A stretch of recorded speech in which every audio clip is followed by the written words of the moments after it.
Well, greetings and salutations, test takers. This is Dean Tinney, aka Series 7 Guru, and our always very special guest, Brian Lee, managing member, Test Geek Exam LLC.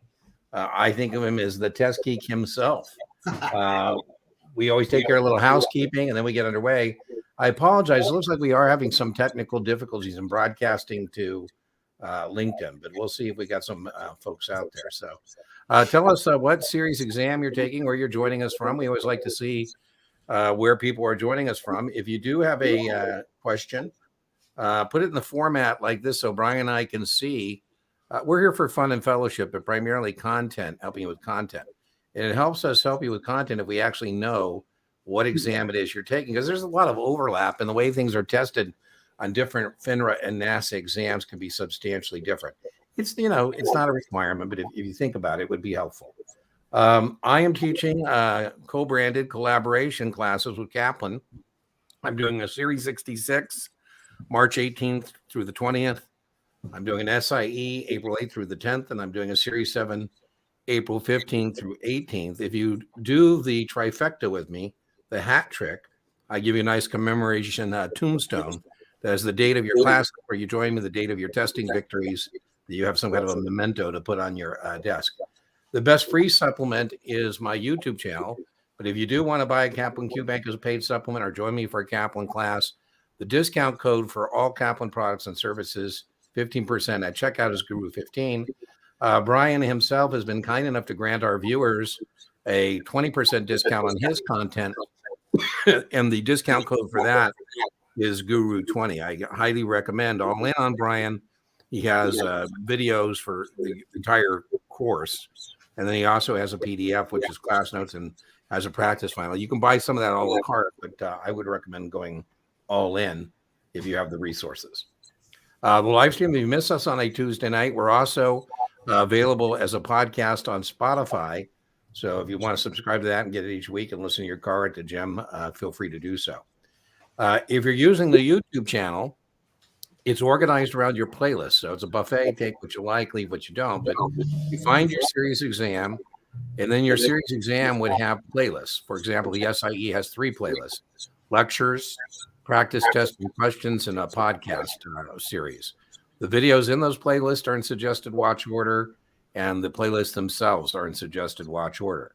Now, if you're trying to find a particular thing like accrued interest or margin, or just go to the channel search bar, put that in, and then everything we have available on that particular topic will magically appear. So that's the best way to kind of navigate your way around the channel. There's over 1,000 hours of content, so you don't want to be looking for a needle in a haystack.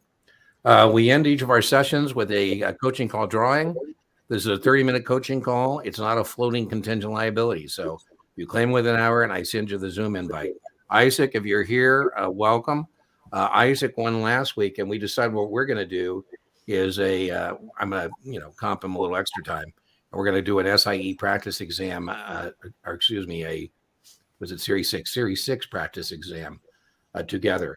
If you're using STC as your test prep vendor, please send me an email if you're interested, because I'm trying to get STC to let me use more content on the channel. So just send me an email.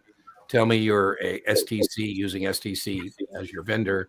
Tell me what STC series exam you're using. So when I ask permission, what they usually ask me is, what is the series and who is your sponsoring broker dealer? They don't ask me to tell you who you are, but they want to know who that is. So if you're interested in that, I'd be interested in having you join me for that. All right, so let's see what we got cooking over here in our comment section, Brian. Bring them on. Let's go. All right. Hey, guys. Hopeful Pastries. Hey, guys and gals. Hi, Dean and Brian. Thanks for doing live with us again. We're here every Tuesday. And I'm doing 66. What is the difference between accessible and non-accessible stocks? I'll get a first shot at it, Joseph, and I'll turn it over to Brian. So the point here is, if it's non-accessible, there's not a mandatory capital call. And I gift you the security. It is an exempt transaction under the Uniform Securities Act. Where if, on the other hand, I gift you accessible securities where there's a mandatory capital call, that is not truly a gift. It's a transaction subject to the jurisdiction of the Uniform Securities Act and the administrator. Let me give you an example. We own a restaurant, and we have non-assessable ownership, meaning that if we're short paying the bills, we can ask you politely to pony up some more money. If we are assessable shares, if we're short this month, we just send out a capital call and say you got to kick in another 20, 30 grand. For example, Thomas Keller is a very famous chef. He has a restaurant called SIE, and the ownership group there have assessable shares. So during COVID, he had no problem. He sends out the bill and you got to do it. Now, a lot of test prep vendors tell you that assessable stock is no longer available. That's not actually true. For test purposes, it's true, but it's typically private small businesses that have accessible securities. Brian, would you add to anything onto that? Yeah, but I don't know if you'd like it. Well, go ahead. Dean's wrong. Do we recall one of the only times you ever see this term show up?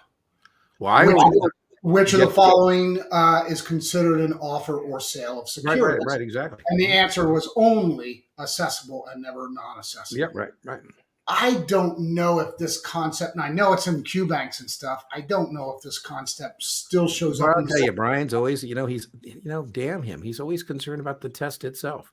So I think what Brian is telling us, now I have to confirm on debrief, I haven't had anybody tell me they've seen this. And terms like this, Brian, I'm kind of with Brian. If it's a term that if somebody did see it and they weren't prepared for it, they certainly would have given Brian or myself a heads up. So I get what he's saying. I think he's saying that this may be what I don't get Brian and I going on a rant, but I call these legacy questions where they used to be there and then for whatever reason they disappear.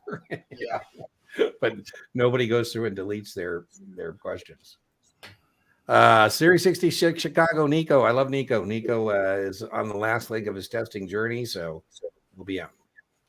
I don't know what you mean by accessible stock is below par. There's no par concept that I'm aware of as it relates to accessible stock. Par is an arbitrary number used to set up the books. For common stock, who cares? It's $1. For preferred stock, we do care. It's 100. And for bonds, we do care. It's 1,000 unless otherwise stipulated. Watching from Tennessee. All right. Sadly, missed 66 by 5 points. Man, could you go over life insurance? Go over what life insurance is good for? Nothing. No, I'm joking. I joke. I think life insurance. I'm not a life insurance person, Madison. I'll turn this over to Brian. But there's only a couple questions. I don't think your missing your mark was caused by life insurance. I would say that whatever you're not comfortable with, your brain kind of picks up on it. But I have a friend, Jim, and I was telling Jim he needs some life insurance. I said, Jim, if I'm telling you need life insurance, you certainly need life insurance because I'm not a life insurance guy. And he goes, Dean, I don't want to make a bet with an insurance company that I got to die to collect. I said, Jim, it's not about you. It's about your wife, Michelle, and your 2 daughters. And what happens to them if you are not along to, take care of them in terms of replacing the income you make as a senior partner at a law firm. In that context, we're trying to sell life insurance, very testable, not as an investment.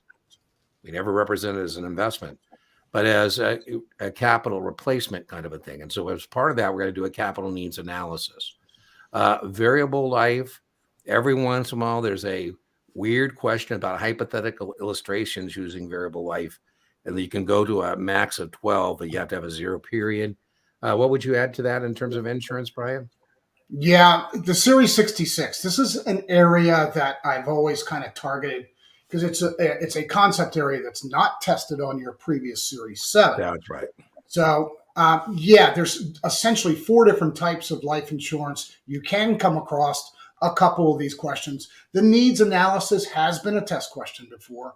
I think of it kind of like a suitability statement for investments. The cost needs analysis is suitability for life insurance. And it's exactly what Dean said. It's a replacement capital for after you die or if you die too soon. The 4 types, very quickly: fixed, whole life; variable life, which has components of both fixed and variable, where there's a minimum death benefit, but still has a separate account; and then the variable universal, VUL, variable universal. In the real world, there can be many variations of that, but in the test world, really not. It only uses a separate account. You can skip premiums. and that's usually 66. Yeah, that separate account, remember, is a mutual fund. So that being said, that means you got to be licensed to sell securities. Yeah. Right. So maybe what do you think? 2-3 questions, maybe? That's it. That's about right. 2 or 3. Yeah. Hello, Dean and Brian, taking the Series 66. Coeur d'Alene. Oh, Coeur d'Alene, beautiful area. Beautiful. I would say too, Brian, one I think I was going to add, and Brian touched on this, and we did a podcast on the 66, and I just tutored a guy today, Brian. I don't think it's hubris, but I do think people have they shouldn't be as comfortable with the 66 as they are. Because you get there and then you look at some of the stuff, you go, oh yeah, I know this. I know what preferred is, but there are new terms, new vocabulary, new nomenclature. And the guy was tutoring today. I was just telling him there's a lot of stuff that doesn't show up on 7: present value, future value, discounted cash flow, modern portfolio theory, efficient market hypothesis. I'm not saying go down the rabbit hole on that. I just want to give you a heads up if you're taking the 66. Pride goes before the fall. Just make sure as a 7 that you make sure you pay attention to that stuff that's new on that 66. Push through that thing, man. It's your last. Yeah. You don't want to let that one go. Yeah. Evening, gentlemen. Taking 66 on Friday, watching from Columbus, Ohio. All right. We're sending you good test vibes.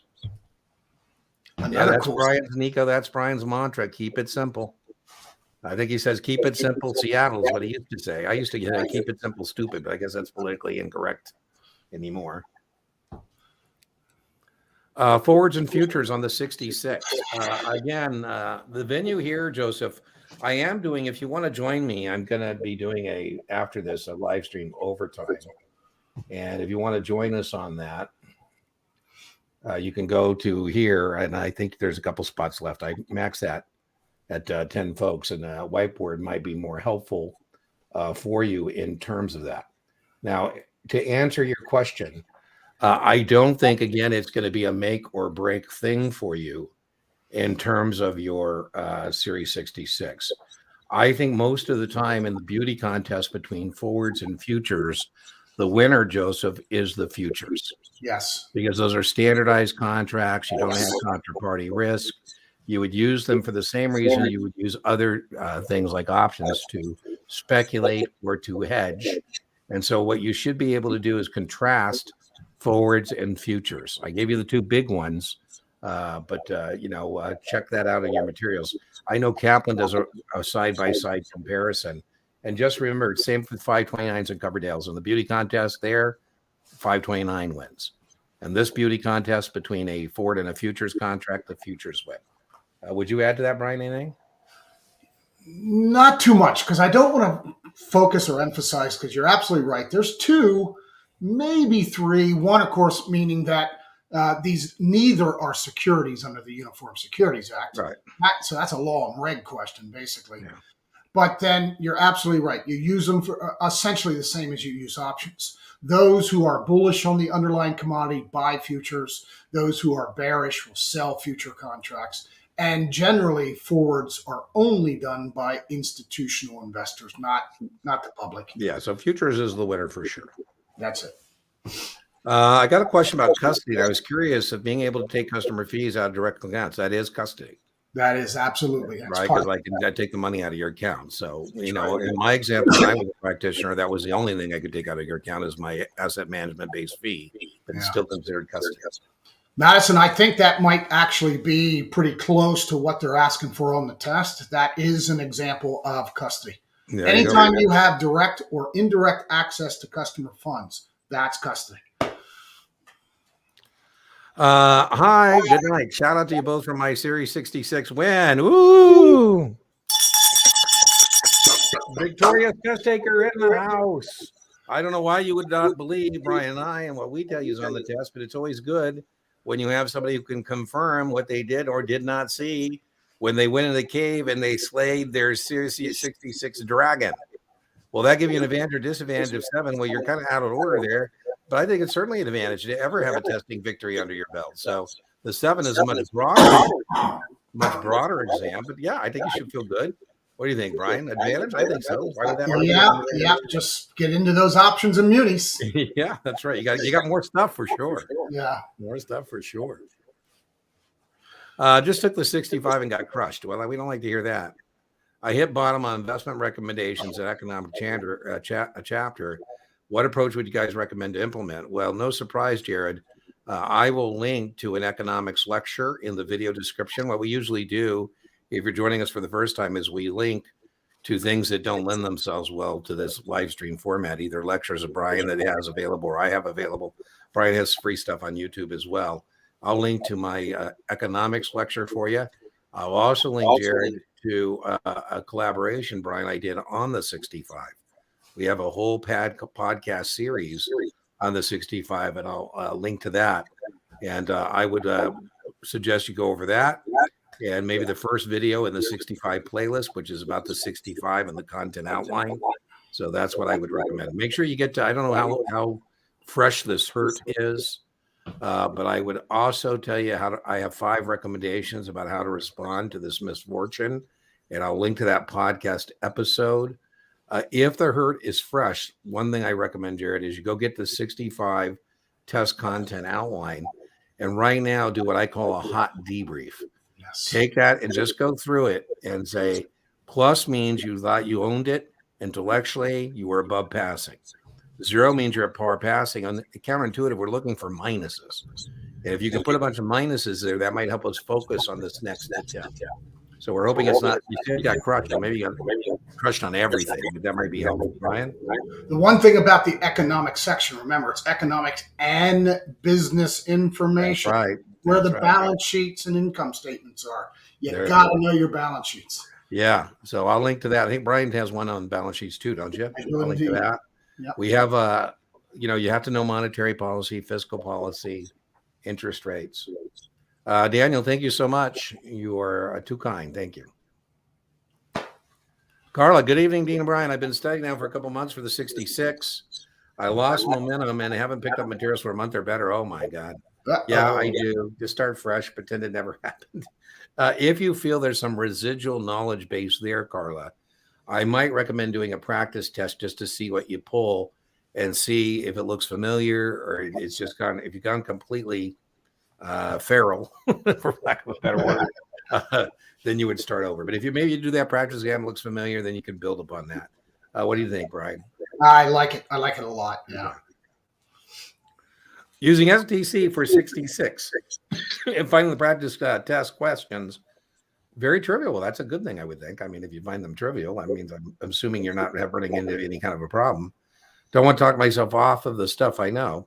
Bought Brian's practice exam and quick notes, recommendations. I would put Brian's practice exam. Here's what I suggest up, Chuck, about Brian's practice exam. When I recommend people buy it, I say, do me a favor, take Brian's practice exam and put it away somewhere. Use his PDF. But use that practice exam as your last mark before you test. So if somebody's testing like on a Friday, I say, let's whip out Brian's practice exam Wednesday, get that last mark of where you're at, because I think it has very strong correlation to the actual exam. And then we can be able to tell you whether, you're looking good, you just need to stick the landing, or if it's iffy. And so that would be my recommendation. You didn't tell us when you're testing. So I'm assuming you're maybe coming down the, final stretch here. If you're 7 to 10 days out, we should be doing practice tests, getting remediation, no more than one practice test a day, remediation to get those marks. And we'd like you to be in the mid 70s so that we have a margin of safety. Oh, test Friday. I did now saw you're testing Friday. This is Tuesday. So if you have Brian's practice exam tomorrow, do Brian's practice test, see what you score. The other thing I would say, and then I'll turn over to Brian. The other thing I tell people up, Chuck, to do with Brian's test is after you take it, the night before and the morning of, just read Brian's questions and his right answers. Read those rationales because, 66 isn't a natural flow state. And I think just by reading those questions and answers, it gets your brain kind of in the flow, perhaps, where you say, oh, okay, it's time to go take my 66. By the way, that's my same recommendation, Brian, on your content for all of your practice exams and all of your class notes. Would you add anything to that? No. Yeah. With the test on Friday, there's not a whole lot you and I can. There you go. Yeah. Yeah, I can't block people from booking tutoring the day before they're tested. I always am nervous. Sometimes it's good news. This week, a guy, it was an insurance policy, and then he passed, and we knew he was going to pass. But I always am a little remiss, Brian, when somebody books tutoring and they tell me they're testing tomorrow. I'm kind of like, okay, what are we supposed to do? Marcel, always a favorite. When you get out of here to Las Vegas, Mom and I are returning, reciprocating on the dinner you bought us at the new place that we told you about. Brian says it's pretty good. They replaced the old South Coast Steakhouse. So that'll be on us, and we'll certainly invite Brian to join us if Marcel, if he would like to. And Brian, you can be a guest and one if you'd like. Hello, studying the 66. Took it, missed it with a 72. Oh, that hurts. That hurts. Those are scores that are just, try to figure out what to focus on most. Gone through the book again. I get confused with what's exempt and who registers. Well, that's a big part of it. We can get that under control. Brian, I don't know if you have Nettie Brian's study thing. He has a cheat sheet that I think does a pretty good job. Is that part of your cheat sheet, or is that the registration? That's it. That's cheat sheet. And hey, Nettie, cheat sheet. Yeah. If you're very nice, Brian May, if you send him an email, he's in the past offered to give people that cheat sheet. So send him an email. I'm not promising anything from Brian because he doesn't. Brian's. I'll send it. I always do. Yeah, but if you ask him politely, maybe he'll send that to you. It's a nice. I use it when I'm tutoring. It's a nice little way to organize in your own mind, kind of that whole process. One other thing I'd add: he got a 72. That's pretty close. Use the test scores that you got from your prior test and find the lowest areas, right? Yeah. The business information, investment vehicles, laws, and regs. That should help direct you where you should go to spend. There you go. Using STC. There you go, STC. Hi, guys. Testing Thursday morning. Took the Mastery Day, scored 70. Mastery is a little tougher, so that's good. That's pretty good. I like that. You're going to pick up some points, so we shouldn't be concerned about a 70. That's a pretty good score. My goodness. Scored 85. Pretty great. Performance trackers. Have any advice? No. I think you're looking good. So this is Tuesday. You're good.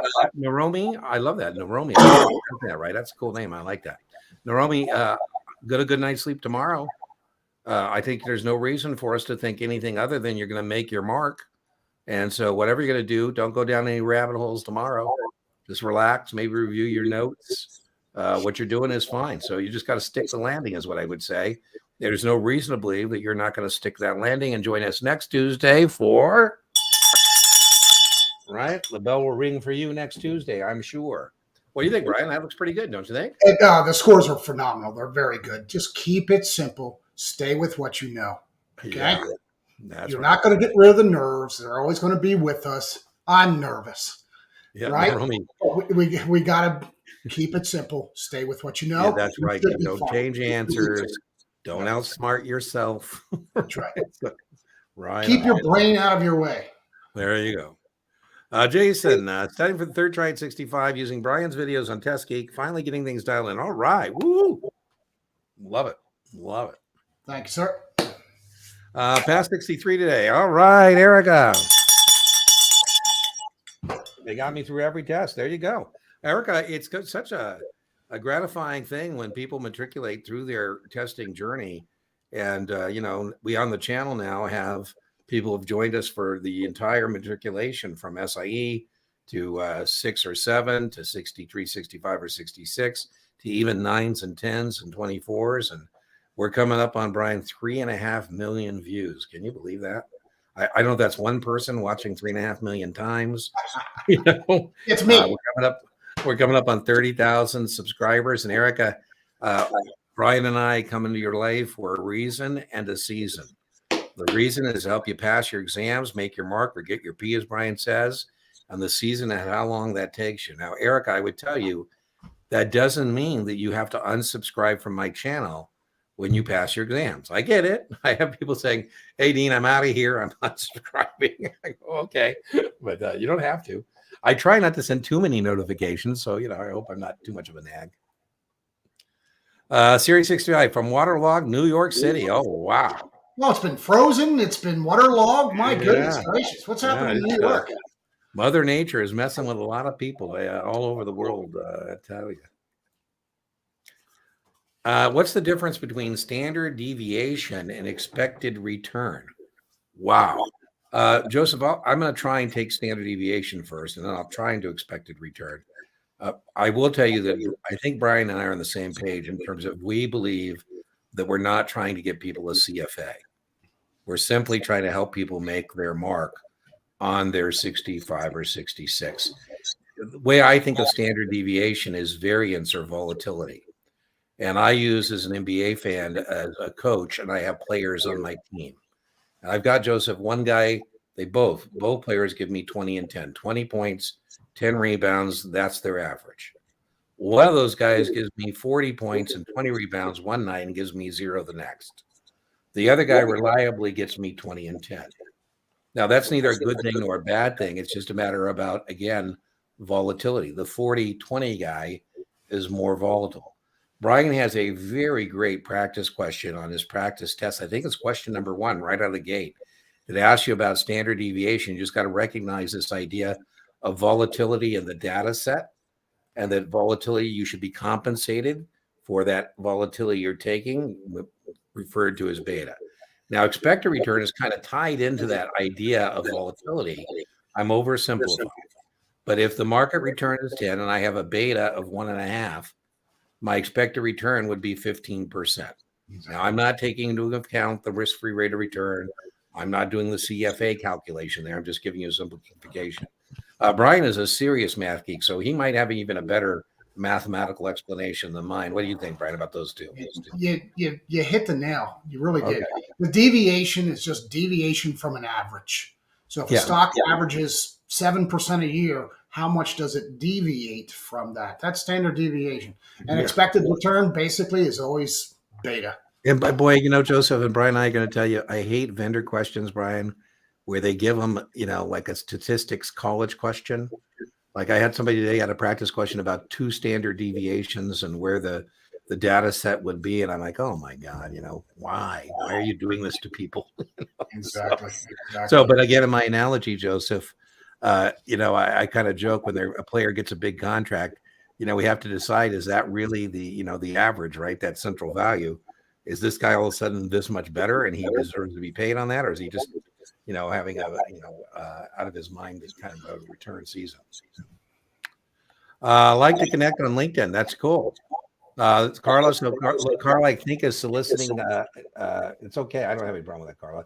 But remember in chat, your private business is not private. But I think if I'm interpreting this correctly, Carla says you can find her on LinkedIn and connect with her. I think that's the way I'm reading that.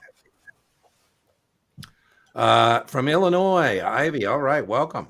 Series 66. That was one of the answer choices I got, but everything else sounded like custody too. It was a bit confusing, and the wording was tricky. Well, I'm not surprised about that. Even though I was preparing a lot, it got me. Okay, well, the other sound like custody. What do you think, Brian? I think one of the answer choices in that question is discretionary authority. Yeah. They'll say, which of the following constitutes custody? I believe it's something like that, or it's the reverse of that, And one of the answer choices I know is discretionary authority, which kind of sounds like custody, but it isn't at all. Right. But again, remember, direct or indirect access to client funds. So if they have access to pay the advisor fees, that's custody. Yeah, I'm with you. So that's why, Madison, I don't know how long it's been, but that's why I'm a big believer of hot debrief. If, when you miss the mark, right away, you want to kind of sit down and take those notes about what you saw.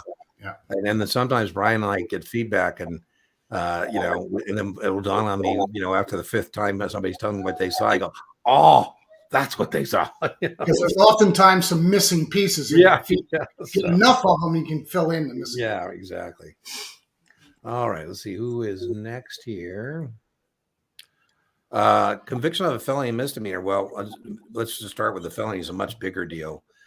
Felony is a reason for statutory disqualification, meaning you could be denied registration without any kind of a explanation why. I joke, Joseph, sometimes when I was a kid, my mom would tell me what I did and why it was wrong. Sometimes my mom would say, figure it out, right? So the regulatory authorities don't need to respond to you if they deny your registration for conviction of a felony. A misdemeanor would be reasons for statutory disqualification if it involves a monies and securities embezzlement. It would not be reason for statutory disqualification if it's like, you were in a fraternity and you streaked across the football field or something and you were there. Brian, I see you got your whiteboard. Let me give you your whiteboard there. What's your notes there? Yeah, there's oftentimes a trick on the test. They'll ask which is a statutory disqualification, and you see an answer choice that says felony arrest 7 years ago. Remember, a felony arrest is not a conviction, so they're trying to trick you to pick that answer, which is not a correct one. Yeah, and then I do think vendors go overboard, Joseph.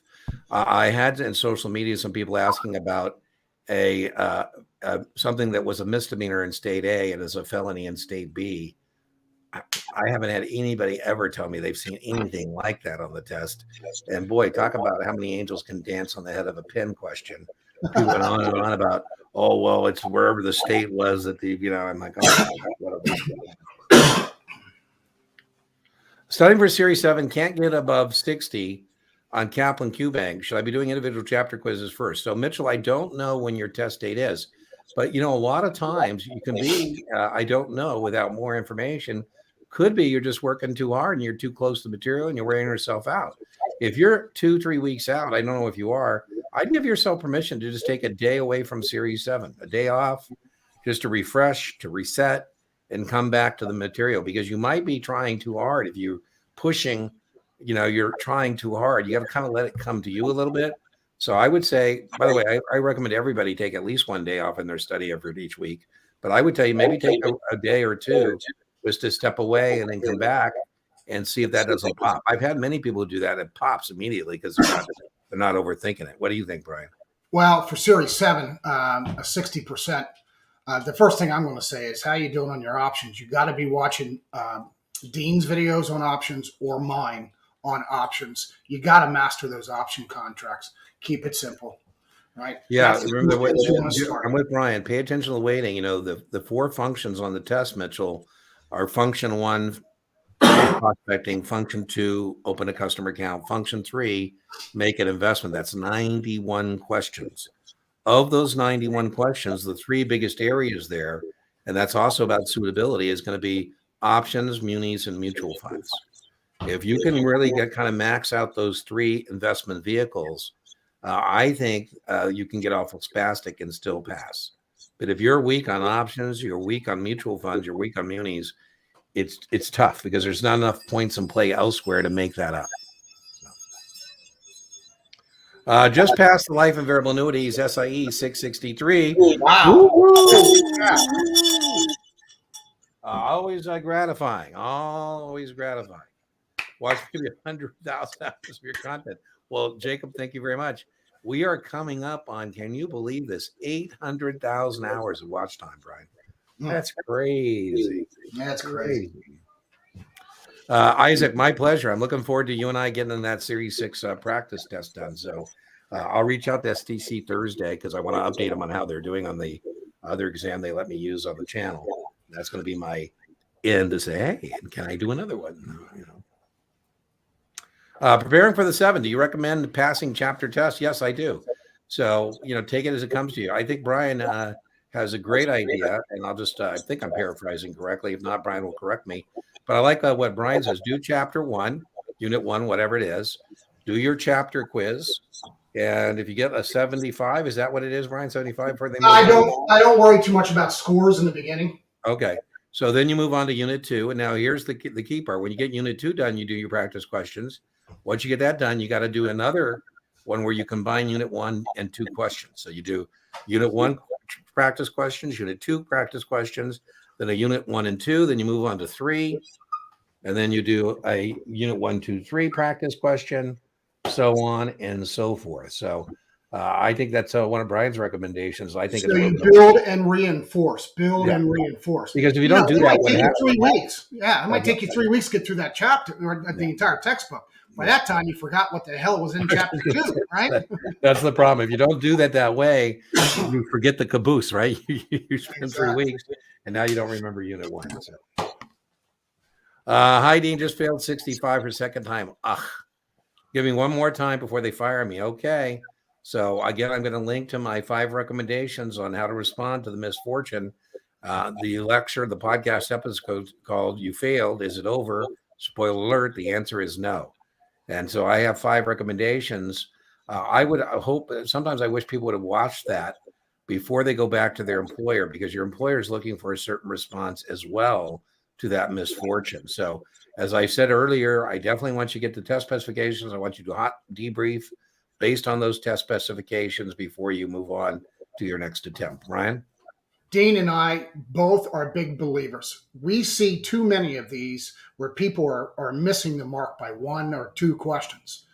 Oftentimes, it's not a content issue, could be a little bit in a couple areas, but it could definitely be your test taking techniques.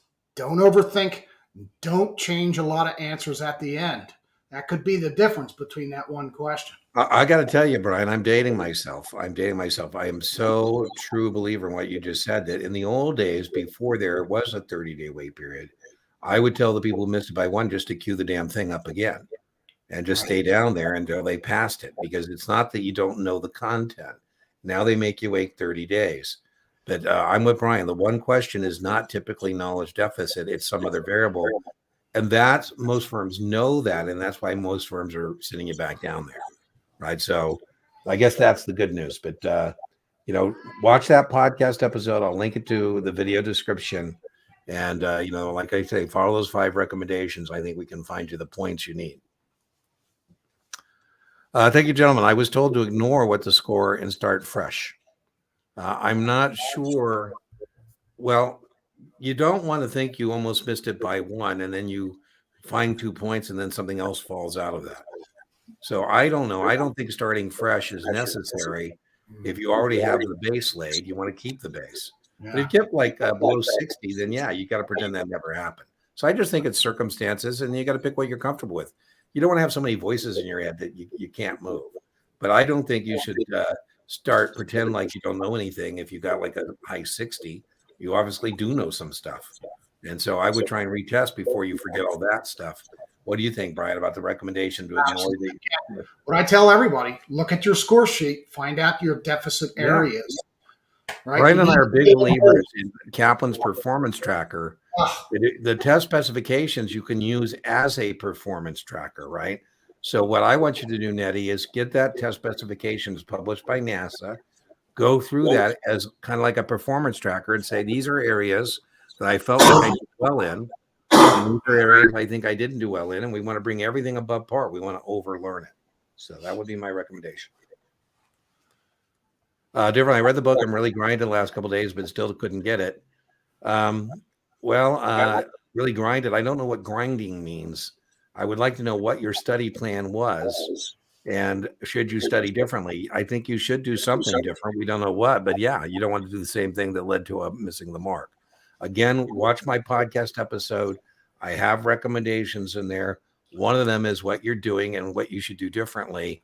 I don't have enough context to what you were doing. I don't know what grinding means. Yeah. The last couple of days, I think, is bad because, last couple of days, you should be kind of where you need to be, and you should be hopefully just sticking the landing. You should not be in the grinding mode that couple of days. You should be able to kind of relax and, the day before, get some rest. That's where I'd want you to be. So I don't like this idea that it was a couple of days to test date and you're still not where you need to be. So, Brian, you have any comments on that? Yeah, it's exactly right. We don't know exactly what he has been doing or she. But again, it's all about the text and the inverted pyramid with the test questions. Dean or both videos to help distill all of that information. And then the last 7 to 10 days should be the practice finals. This is the best practices for no matter what exam you're taking. Yeah, that's right. For your information, 66 takers, stutter investment vehicles. Absolutely. I think 7s, sometimes they think, I can do investment vehicles. I thought I was prepared and I got a 9 of 17 on that section. Never took the 7 yet. I think it's the wording, but study extra. And I'm totally Madison. People who are doing 7 and then go on to 66. It's surprising, but that's usually what they mess up is the investment vehicles. We talk about this all the time. Yeah, absolutely, Madison. You got it. There you go. Well, that should get you over the top right there. You got the Test Geek videos on the test, so now you're set. You got another arrow in your quiver. Another arrow in your quiver to shoot. Right. These are all arrows in our quivers. Yes. There you go. It's March 30th. I think we're going to find you those points. You're going to spend some hours with Brian. That should We get got you 3 in good weeks, shape, not right? a problem. There we go. I think you're in good shape. Are the quick notes in the 66 package the cheat sheet?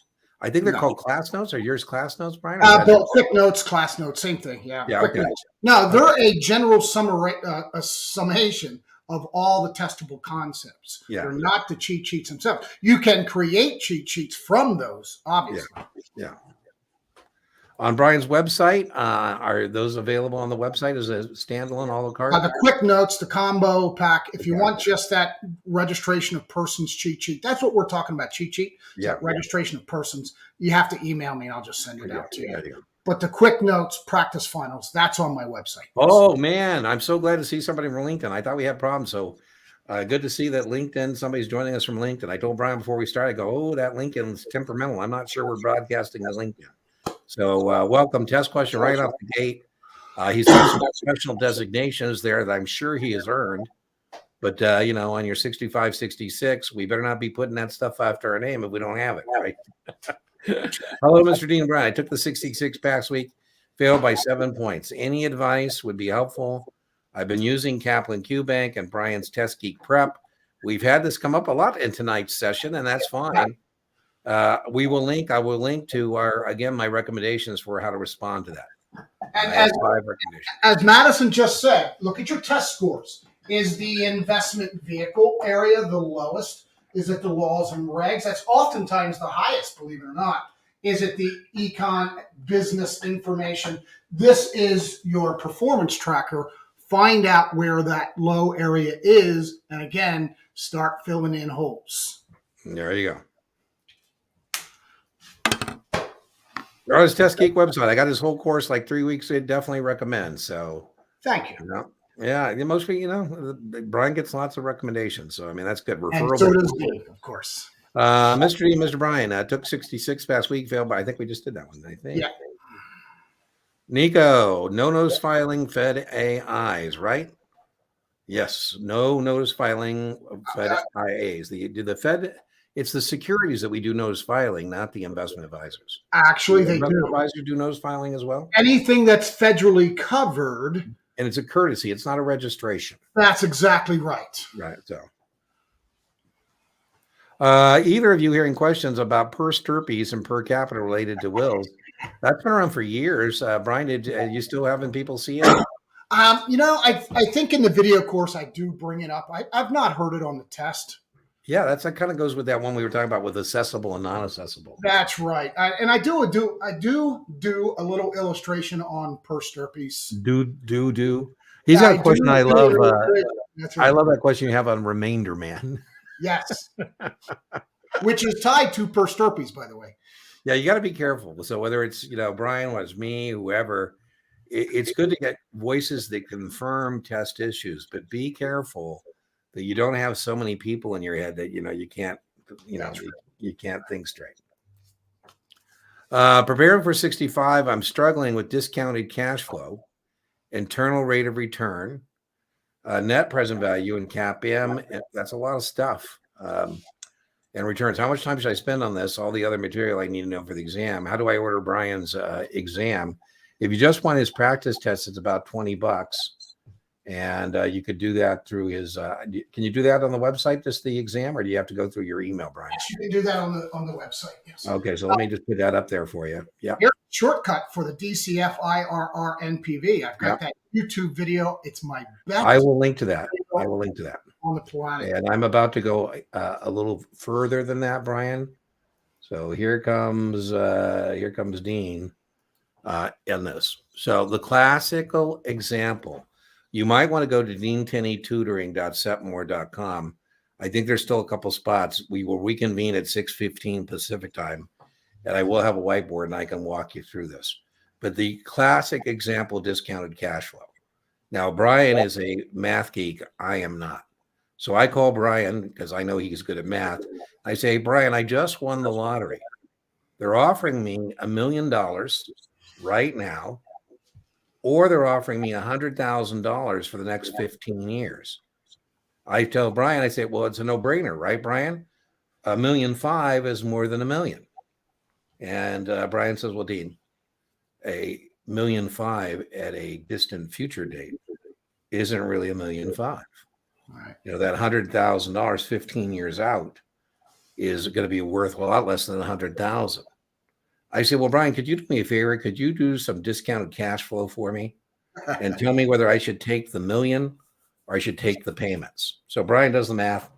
By the way, you don't have to do the math on the test, right? You know, Brian, I told somebody, you know, I used a guy named Lee, and the guy goes, you shouldn't do it in our business if you can't do your own math. I go, oh my God, Jason, trust me, there's a lot of people in our business that can't do math.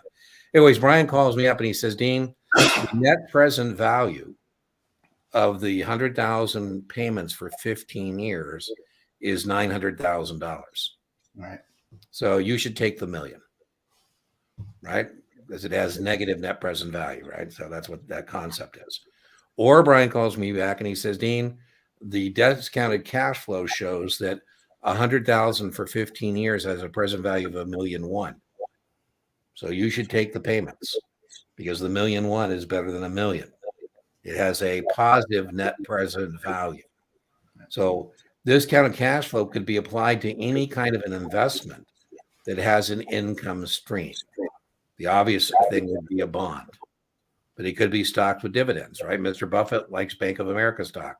It pays him 21 cents a quarter in dividends.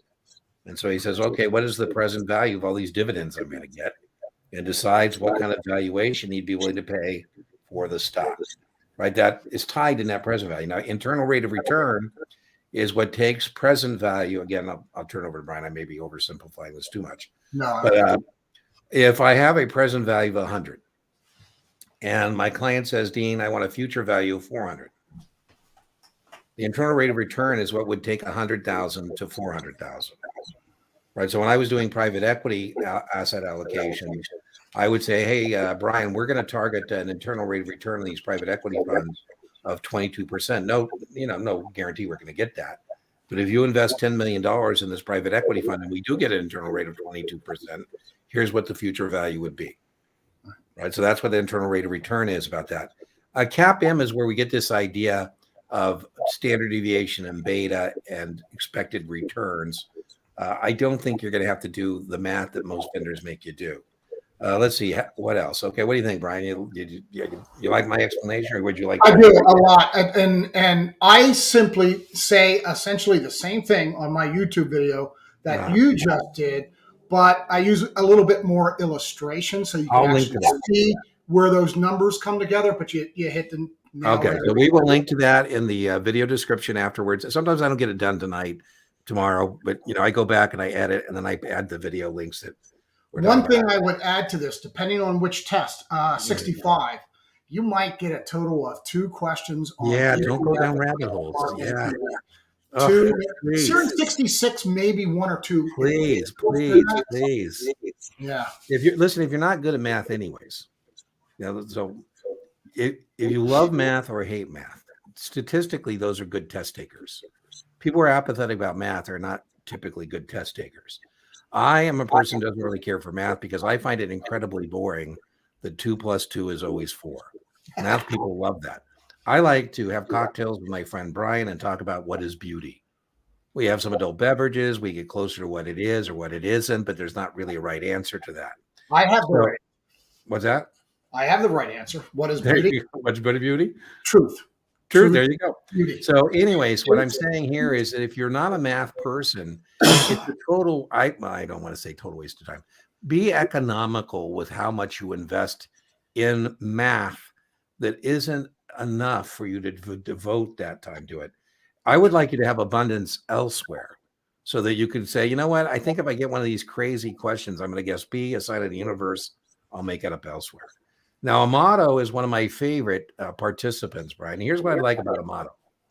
Amato doesn't give us ghost questions, where they go somewhere in the materials, there's a question that goes something like, as you recall, last week, Amato gave us particular QIDs from Kaplan on zero coupon bonds. Now he's giving us these huge questions about tackling option spreads and hedging. I did see, Amato, you're joining me at 6:15, and I'll have a whiteboard. And if you get there first in the chat, I will do a spread with you, and then I'll do answer other questions people have, and then I'll show you a hedge. But for you, Amato, I'll make sure I do both of those before we call it quits in the overtime session. We don't always do overtime sessions after this. We're doing one tonight. The way you got registered for that, Amato's already registered, is you go to deantenneytutoring.setmore.com, and if there's a space, it'll show up. If it's booked, if we have 10 people, it won't show up. 72 weeks. What's the best strategy final week? I think we've been talking about this. Practice test, getting marks, and remediation. Practice test, get a mark, remediation. No more than one practice test per day. Would you add anything to that, Brian? No, we mentioned this quite often. Yep. Omar, pre-refunded bonds. The test question here, we have to quote yield to call. So when interest rates come down, what issuers want to do is refinance, replace high-cost debt with low-cost debt. And one of the things they might not have done is pass the call protection period. So I call you, Omar, and I say, hey, you know those 5% bonds we bought? You got, God, Dean, I love those 5% bonds. Brand new ones only pay 2. Mine pays 5. And Dean, it hasn't passed the call protection period. They can't make me give back this bond even if they wanted to. I said, well, Omar, you know what they've done is they sold some new bonds at today's 2%, and they put that into an escrow account. Omar says, wow, great. They owe me the money. They've got the money. My bonds are now AAA. I go, indeed, they are. Yeah. And they can remove that from their debt statement. You go, well, Dean, so what's the problem? Why are you bothering me? I said, well, Omar, you're not going to receive the yield to maturity. We know that once they pass the call protection period, and that's the test question, that you're going to receive yield to call. So the test question on pre-refunded muni bonds is the idea that you're not going to receive on the old bonds the yield to maturity, but rather receive the yield to call, and MSRB rules require that be quoted to the customer. Now, Brian's got his whiteboard there. Were you going to give him a little visual of that? Or Nope. Oh, nope. Okay. No, you've hit it. There's one question that's still on pre-funded bonds. Yeah, I'm with you. So don't go overboard on these onesies and twosies. Brian and I hate vendors who send you down these rabbit holes for one point. However, it's a point that you can get, right? Oh, look at this. We got STC, you got Kaplan, you got Past Perfect. I would rotate. Different phraseology is helpful. I'm not a big fan of Past Perfect because I think they do a lot of obtuse stuff. I think Kaplan and STC are more on the broad avenues and highways of your Series 7. So I don't know. If it were me, I might ditch my Past Perfect for the last week and do STC Kaplan. What do you think, Brian? Absolutely. Right on. Okay. All right. The GOAT King. Woo-hoo. Yes. STC questions were a lot trickier than test. I'm not surprised. Nico, 18 days from testing, smart to use STC or stay with the QBank. I think if you got the time, mix it up. Yeah, mix it up. I like the morning, Daniel. I for most people now, my brother's an exception. My brother doesn't really get going until like 10 or 11 a.m. For most people, their circadian rhythm in the morning is better. So I'm a big fan of doing things in the morning, given a choice. So, but that depends on your circadian rhythm. But for most people, studying in the morning, taking the test in the morning is better than the afternoon. So that's my own. Do you have any? Yeah, I'm the same. Yeah. Okay. Well, I don't know about remembering it, but it is very testable. ETNs, test question, exchange trade notes, are a debt security, and so you have credit risk. ETFs are an equity security. You should be able to contrast an ETF with a traditional open-end mutual fund. There's several questions there. ETFs are marginable. New issues like open-end funds are not. ETFs are more tax efficient because, again, they're, for test purposes, passively managed. So I think this ETN ETF comparison is testable. It's one question. I just gave you the question. And then ETFs is more test questions, but it's not ETFs versus ETNs. It's ETFs versus the traditional plain vanilla open-end mutual fund.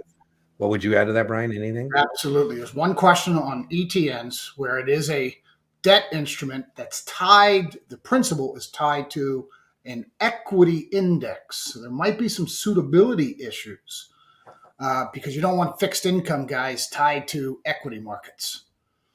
The ETF is completely separate. I always like to tell people to think of it as a closed-end index fund. Yeah, I like that. I like that. And all right, be leveraged. So be careful with that. Okay, so if you want to join us for the overtime session at 6:15, it is time for our drawing. And let me find our screen here. Boom. And there it is. And let's make that bigger. Yeah, I put ETN as the thing. If you want to participate, you put that into the chat. And then what will happen is that will rotate, and then we'll figure out who wins the drawing for tonight. So it's got to be as you see it, capital E, capital T, capital N, and then send me an email within 1 hour of this being over to claim your coaching call. I will then send you a Zoom link.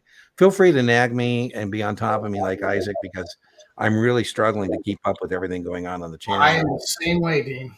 So don't feel bad if you don't hear from me. Say, Dean, what the heck? Where's my Zoom link, right? And I'll make it happen. I'll make it happen. All right. Any more participants? Okay. Looks like we're ready to go. All right. Boom. Here we go.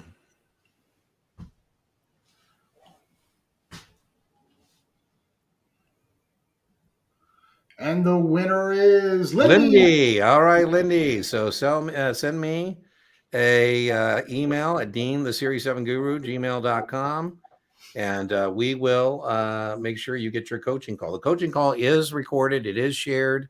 You can share it with somebody else. You can assign it. You can do with it what you will. And we'll see you next Tuesday. Remember, inch by inch.